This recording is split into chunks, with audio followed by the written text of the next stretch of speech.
మాదక ద్రవ్యాల వినియోగం ఆరోగ్యానికి హానికరం. వీటి జోలికి వెళ్లి ప్రాణాల మీదకు తెచ్చుకోవద్దని నరసన్నపేట సెబ్ సిఐ సతీష్ కుమార్ అన్నారు.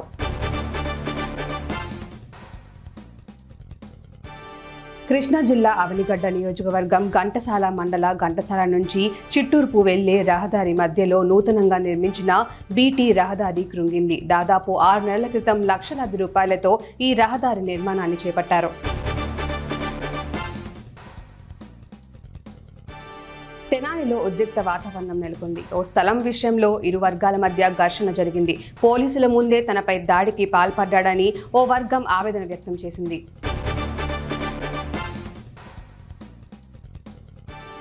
మదనపల్లి రెవెన్యూ కార్యాలయంలో రికార్డులను దగ్నం చేసిన నేపథ్యంలో అధికారులు అప్రమత్తమయ్యారు. ఈ నేపథ్యంలో నర్సీపట్నం ఆర్డీఓ కార్యాలయంలో జిల్లా కలెక్టర్ విజయ్ కృష్ణన్ ఆదేశాల మేరకు సీసీ కెమెరాలను ఏర్పాటు చేశారు.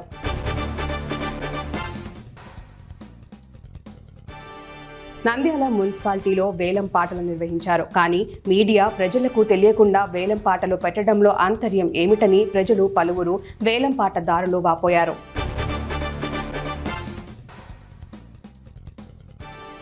నంద్యాల పట్టణంలోని సంజీవ్ నగర్ కోదండ రామాలయంలో భగవత్ సేవా సమాజ్ అధ్యక్షులు సూరయ్య, కార్యదర్శి శ్రీనివాస్ ఆధ్వర్యంలో వెంకటేశ్వర స్వామికి పంచామృత అభిషేకం, స్వామికి అష్టోత్తర కార్యక్రమం నిర్వహించారు.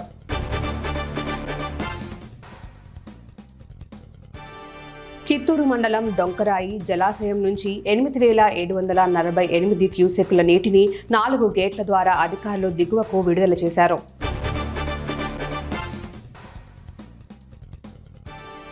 నర్సీపట్నంలో విజయ్ దివస్ పురస్కరించుకొని కళాశాల విద్యార్థులు ర్యాలీ నిర్వహించారు. శ్రీకన్య జంక్షన్ నుంచి ఎన్టీఆర్ స్టేడియం వరకు జరిగిన ర్యాలీలో భారత్ మాతాకి జై అంటూ నినాదాలు చేశారు.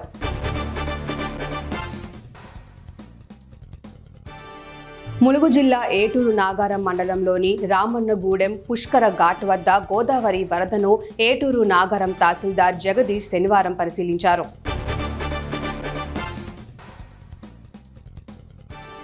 BRS working president Sircilla MLA KTR నేతృత్వంలో భూపాలపల్లి కాళేశ్వరం చేరుకున్న ప్రజా ప్రతినిధులు, నేతలు తొలుత శ్రీ కాళేశ్వర ముక్తీశ్వర ఆలయానికి చేరుకొని వారికి అర్చకులు పూర్ణకుంభం స్వాగతం పలికారు.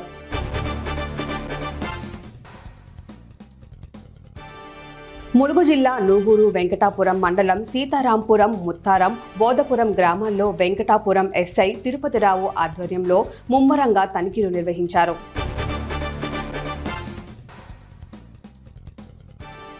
ఢిల్లీలోని రాష్ట్రపతి భవన్లో ప్రధాని మోదీ అధ్యక్షతన నీతి ఆయోగ్ సమావేశం ప్రారంభమైంది. ఏపీ సీఎం చంద్రబాబు, కేంద్ర మంత్రి రామ్మోహన్ నాయుడు ప్రత్యేక ఆహ్వానితుడిగా ఉన్నారు.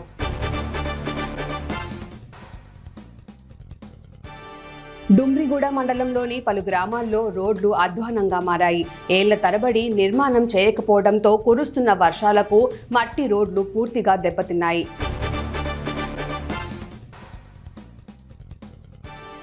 చాపాడు మండలం చిన్న గురువలూరు గ్రామంలో శ్రీ స్వామి వివేకానంద విద్యానికేతన్ విద్యార్థులచే చిన్న గురువలూరు ఆరోగ్య ఉప కేంద్ర కమ్యూనిటీ హెల్త్ ఆఫీసర్ సిబ్బంది ఆధ్వర్యంలో అతిసార వ్యాధి నివారణ అవగాహన ర్యాలీ నిర్వహించారు.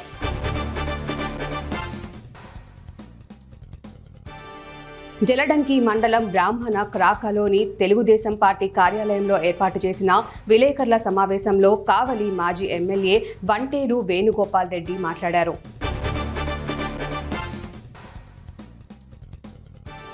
పాలమూరు ఉమ్మడి జిల్లాలోని జూరాల జలాశయానికి వరద నీరు పోతెట్టి జలసిరులు సంతరించుకుంది. ఎగువన మహారాష్ట్రలో కురుస్తున్న భారీ వర్షాలతో ప్రాజెక్టుకు వరద ప్రవాహం పెరుగుతోంది. 46 గేట్లు ఎత్తి దిగువకు నీటిని విడుదల చేశారు.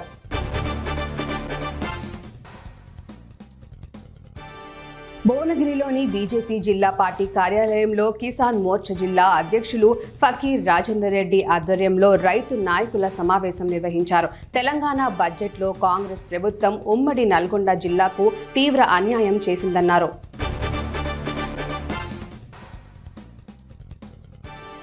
భువనగిరి పట్టణంలో మండల పరిధిలో ఉన్న ప్రభుత్వ భూములలో నిరుపేదలకు ఇండ్లు పట్టాలివ్వాలని సిపిఐ జిల్లా కార్యవర్గ సభ్యులు ఏసాల అశోక్ తహసీల్దార్ కార్యాలయంలో ఉపవాస దీక్ష చేపట్టారు.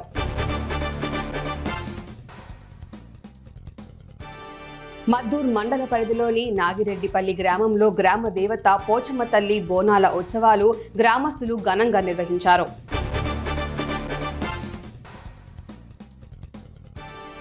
అవనిగడ్డ ప్రముఖ వైద్యులు శ్రీహరి డాక్టర్ హత్య కేసు రాష్ట్ర ప్రభుత్వంపై సిబిసిఐడి విచారణకు ఆదేశించడం పట్ల శ్రీహరి స్వగ్రామమైన ఐబీపేట గ్రామస్తులు హర్షం వ్యక్తం చేశారు.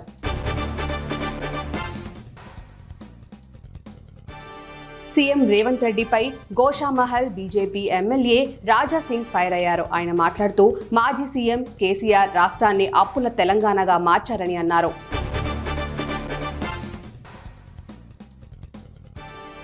గంజాయి తాగేవారిని పట్టుకునేందుకు జిల్లాలో అన్ని పోలీస్ స్టేషన్లకు గంజాయి టెస్ట్ కిట్లు అందుబాటులోకి వచ్చాయని ఎస్పీ అఖిల్ మహాజయ్ తెలిపారు.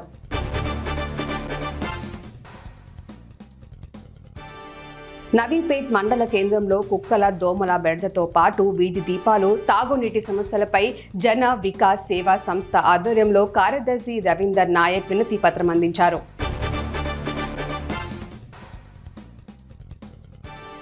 టీజీ ఐపాస్ ద్వారా ఔత్సాహిక పారిశ్రామికవేత్తలకు పరిశ్రమలు ఏర్పాటు చేసేందుకు నిర్దేశిత గడువులోగా అనుమతులు ఇవ్వాలని జిల్లా కలెక్టర్ విజయేంద్ర బోయి ఆదేశించారు.